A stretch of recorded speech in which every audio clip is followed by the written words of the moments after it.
जी हाँ, मेरे पति का अफेयर दिल्ली में भी था और अपनी बुआ के लड़की से भी था और दिल्ली में अन्य लड़कियों के साथ अफेयर था। मेरा पति रात रात भर गायब रहता था। जी, छोटा ससुर जबरदस्ती रूम आते थे दोपहर में या कभी अचक्का में आके बोलते थे कि मैं तुमसे प्यार करता हूँ, कि तुम मेरे साथ चल के जुंगी में रहो, कीर्ति नगर में चल के रहो। जो मेरे ससुर लोग हैं ये लोग भी मेरे तो सोए हुए में वीडियो बनाते थे, जिसका विरोध करते थे। एक दो वीडियो तो मैंने अपने हस्बैंड से डिलीट करवाई थी। और ये लोग साजिश के तहत शादी किए थे कि ये मुझे दहेज लेके ले लेंगे और मुझे प्रताड़ित करके मेरे मायके भेज देंगे, और या फिर अपने चाचा के हवाले या फिर पापा के हवाले कर देंगे। हमारा जीना हराम करके रख दूंगा, तुम यहाँ रहने लायक नहीं हो। ये लफ्ज हर कोई बोलता था, ज़्यादातर मेरा पति ही बोलता था, आए दिन रात को बोलता था। बिहार से एक शर्मसार करने वाली घटना सामने आ रही है। सबसे पहले आप अपना परिचय दें, क्या? जी, मेरा नाम गुंजा कुमारी है और मेरे हस्बैंड का नाम मनीष कुमार है। कहाँ शादी हुआ? जी, मेरी शादी मुबारकपुर गांव में हुई है, जो कि छपरा के अंतर्गत आता है। मेरी शादी 26 जनवरी 2017 को मनीष कुमार से अरेंज मैरिज हुई थी। सब लोग मिल के देखने और हर एक पर्सन ने मुझे निकालने की कोशिश की, हर तरह से प्रताड़ित करने की कोशिश की। शादी के दूसरे दिन मेरे पति के पिता ने मुझसे पूछा कि तुम्हारी फर्स्ट नाइट कैसे बीती थी, तुम मुझसे एक दोस्त समझ के बताओ। जिसके बारे में मैंने विरोध किया, अपने पति से ही बोला कि देखिए पापा जी ऐसे ऐसे बात पूछ रहे थे। तो मेरा हस्बैंड हंसने लगे, बोल, और सास भी हंसने लगी कि तो क्या हो गया, बता दो। तो मैंने बोला ठीक है, तो आप बता दीजिए, हम क्या बताएंगे।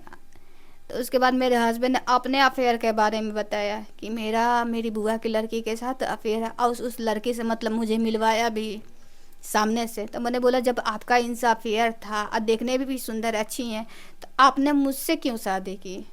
और ये मेरा सवाल हमेशा अपने पति से था कि आप मुझसे शादी क्यों की, किस कारण से मुझसे शादी की।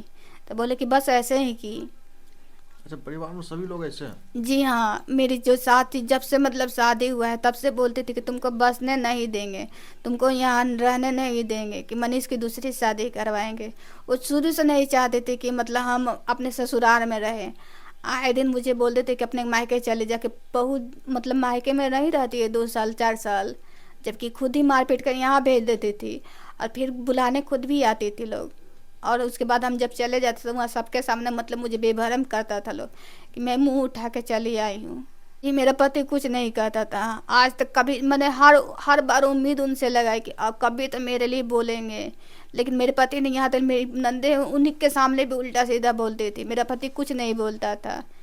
ऐसे करते करते 9 महीने यहाँ 10 महीने बीत गए। कभी मार पीट करके यहाँ भेज देता लोग, फिर बुलाता लोग। मेरी सास बोलती थी कि तू सिंदूर किसके नाम का लगाती है। तो मैंने बोला कि जिससे मेरी शादी हुई है मैं उसके नाम का लगाती हूँ। पति का किसी से अफेयर भी है आपका?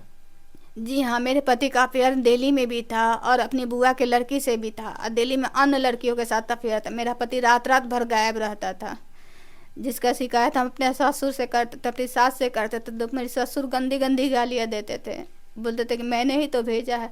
और जितना मेरे पति का अफेयर था उसके बारे में या तो मेरे हस्बैंड ने अपनी बुआ की लड़की के बारे में बताया, और जितने भी मेरे पति के अफेयर थे उसके बारे में मेरे छोटका ससुर और मेरे ससुर ने मुझे बताया। जबकि कोई पिता अपनी बहू को अपने बेटे का अफेयर के बारे में नहीं बताएगा। ये लोग चाहते थे कि मेरे ये लोग साजिश के तहत शादी किए थे कि ये मुझे दहेज लेके ले लेंगे और मुझे प्रताड़ित करके मेरे मायके भेज देंगे, और या फिर अपने चाचा के हवाले या फिर पापा के हवाले कर देंगे। जिसके मैंने विरोध किया, जिसके कारण मैं यहाँ हूँ। नहीं, ससुर कैसे सपोर्ट करे, ससुर तो मुझसे गंदी गंदी हरकतें करता था, गंदी गंदी बातें बोलता था। क्या बोलता? बोलते थे कि मैं जब दिल्ली गए थे, यहाँ तो कभी नहीं कुछ बोल, लेकिन दिल्ली जब गए थे तब बोलते थे कि अकेले में बोलते थे कि तुम्हारा जीना हराम करके रख दूंगा, तुम यहाँ रहने लायक नहीं हो। ये लफ्ज हर कोई बोलता था, ज़्यादातर मेरा पति ही बोलता था। आए दिन रात को बोलता था कि ट्रेन से चल के कट जाओ। दिन में बोलता था कि रात एक ही लिख दो, और लिख के कोर्ट में चल के लिख दो दिया करो। मैंने बोला कि ऐसा मैंने क्या किया है कि हम ट्रेन से जाके कट जाए, ऐसा हम कुछ करेंगे तब तो कटेगा। तो मेरा पति दबाव बनाता था, यहाँ तक कहता था कि तुमको छत से ढकेल दूंगा। मैंने बोला ठीक है ढकेल दो, मैंने कभी उनको मना नहीं किया। मुझ पर आए दिन मेरा हस्बैंड हाथ उठाता था, और उनका हाथ उठाते उठाते मेरे ससुर भी हाथ उठाने लगे थे, और दूसरी तीसरी बार मेरे ससुर ने हाथ उठाया, जिसके कारण मैंने दिल्ली में महिला आयोग में कंप्लेन की है। शादी के बाद कितने दिन साथ रहे आपके पति? जी, लगभग 1 साल 8 महीने हम लोग साथ में रहे, 8 अगस्त तक ले रहे हैं। 2017 में शादी हुई और 2018 में 8वां महीना के बाद से हम अपने घर पे हैं। कितने बच्चे थे? जी, 2 बार हम प्रेग्नेंट हुए। एक बार तो अपने घर पे होली में मेरे हस्बैंड हम आए थे, तो उस टाइम हम प्रेग्नेंट थे, तो मेरे पति को पता चला, तो दिल्ली से ही दवाई लेके आया और दवाई खुद लगता था और ले मुझसे कहता था कि लो उसको बच्चा, अपने दोस्तों को बताता था कि उसको बच्चा नहीं चाहिए, जबकि ऐसा कुछ भी नहीं था। और दिल्ली में भी जब हम प्रेग्नेंट थे, मेरे हस्बैंड ने बोला कि वो बच्चा उनका नहीं बल्कि उनके पापा या चाचा का है। और तो ज़बरदस्ती उस बच्चे को मतलब दवाई खिल दे के लिए भी मीटिंग बैठे। यहाँ मेरे हस्बैंड, जो हम लोग साथ में बेडरूम में सोए हुए थे, मेरा हस्बैंड रूम लॉक नहीं करने देता था। बोलता था कि पापा को ज़रूरत लगे चाहे चाचा को ज़रूरत लगेगा तो मैंने बोला उनसे कि रात में पापा को क्या ज़रूरत लगे, वो जब ज़रूरत लगे तो बोलेंगे ना। तो मेरा हस्बैंड रूम नहीं मतलब लॉक करने देता था। और आए दिन मेरा ससुर जो से राजकुमार गुप्ता, आनंद सोनी, कभी वो रूम में घुस जाया करते कौन थे। लोग हैं इसको? ये मेरे ससुर हैं, छोटका ससुर और मेरे ससुर। छोटा ससुर क्या करते थे? जी, छोटा ससुर ज़बरदस्ती रूम आते थे दोपहर में या कभी अचका में आके मतलब बोलते थे कि मैं तुमसे प्यार करता हूँ, कि तुम मेरे साथ चल के जुंगी में रहो, कीर्ति नगर में चल के रहो रहो और मैं मतलब जो तुम बोलोगे वैसा तुमको दूंगा, तुमको हर ऐशो आराम दूंगा। मैंने बोला कि मुझे कुछ नहीं चाहिए, मुझे मतलब मैं अपने हस्बैंड के साथ ही जहाँ रहूँगी रहूँगी। तो बोलते थे तो तुमको मनीष नहीं रखेगा, तुमको नहीं, वो हम लोग नहीं रहने देंगे। नहीं कि ऐसा कुछ भी नहीं, जहाँ मनीष रहेगा तो रहेंगे, अन्यथा हम नहीं रहेंगे।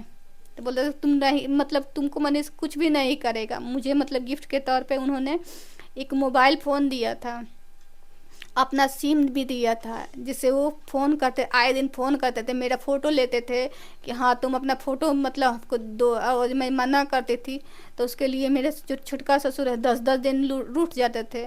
और उनका रूठना होता था कि मेरा हस्बैंड भी मुझसे बात नहीं करता था, जिसका मतलब हम हर बार उनके दोस्तों से फ़ोन करके बात करते थे। जहाँ वो पहले क्लिनिक में जॉब करते थे तो मेरा नंबर तो वो फ़ोन से नहीं उठाते थे, तो उनके क्लिनिक में फ़ोन करके कहते थे कि भैया मेरे बात करवा दो, मेरे हस्बैंड से बात करवा दो। तो वो लोग कुछ बोलते थे, उसके बाद बोलते थे कि भाभी वो बात नहीं करेगा। जब कभी दे देते थे लोग कि मेरे से बात कर ले, तेरी बीवी है, तो ज़बरदस्ती वो बात करते थे।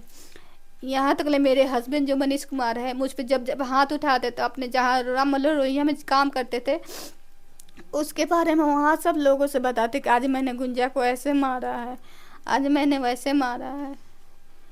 जिस बात की मतलब जानकारी में जब प्रेग्नेंट हुई थी तो डॉक्टर से दिखाने गई थी, तब उन लोगों ने मुझे दी कि मनीष देखो, मनीष तुम्हारे बारे में ऐसे ऐसे बोलता है और यहाँ तक ही बताता है कि तुम्हारे उसके पापा और चाचा तुम्हारे साथ क्या क्या करते हैं, हंस हंस के बताता है। का ससुर अभी 26 तारीख को मुझे मतलब फ़ोन किया था, गंदी गंदी गालियाँ दी, मुझे गालियाँ दी, मेरे भाई को जान से मारने की धमकी दी, मेरे पापा को जान से मारने की धमकी, मुझे जान से मारने की धमकी दी। और साथ में ये भी बोला कि तुम्हारा एक वीडियो रखा हुआ है, मैंने उसे वायरल करने की धमकी, जिसके कारण मुझे मीडिया के सामने आना पड़ा। कैसा भी? ऐसा ही वीडियो तो होगा यही कि हम जब अपने हस्बैंड के साथ होते तो ये मेरे छोटका ससुर, मेरे पति भी मतलब मेरे वीडियो बनाते थे। और जो मेरे ससुर लोग हैं ये लोग भी मेरे मतलब सोए हुए में वीडियो बनाते थे, जिसका विरोध करते थे। 1-2 वीडियो तो मैंने अपने हस्बैंड से डिलीट करवाई थी और ये पता नहीं था कि वो वीडियो छोटका ससुर के पास में है, जिसकी जानकारी उस दिन मुझे मिली और मुझे ये मीडिया के सामने आना पड़ा। उनके पास कैसे वीडियो पहुंच जाता था? जी, मेरा हस्बैंड उन्हें भेजता था और वो लोग भी मतलब सोए हुए में रूम में घुस के करते थे।